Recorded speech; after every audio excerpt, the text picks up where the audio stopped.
La liberté de la presse au Congo-Kinshasa menacée. En cette période préélectorale, l'on observe une nette recrudescence de la liberté de la presse dans toutes les provinces du pays. La dernière illustration en date est l'interpellation à Goma de Jafar Sabiti et Arlette Bachizi, tous correspondants de Reuters, en date du 21 septembre de cette année, alors qu'ils venaient couvrir la manifestation du mouvement mystico-religieux Wazalendo. L'Observatoire de la liberté de la presse en Afrique dresse un tableau sombre sur la situation des médias.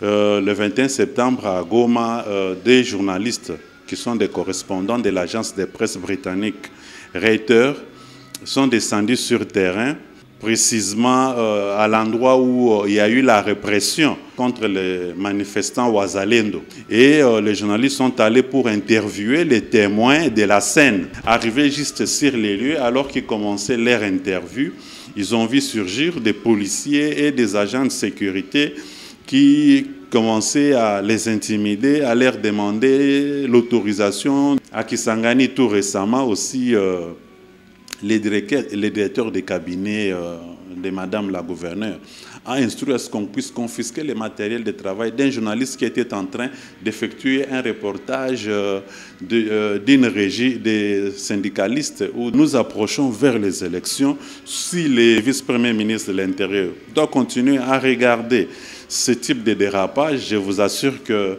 pendant la période électorale, nous risquons de connaître beaucoup de difficultés. Cet organisme spécialisé dans la lutte des droits des professionnels des médias invite les journalistes, les politiques et le CESAC à travailler en parfaite harmonie, surtout pendant cette période préélectorale, en vue d'apaiser le climat sociopolitique de la RDC.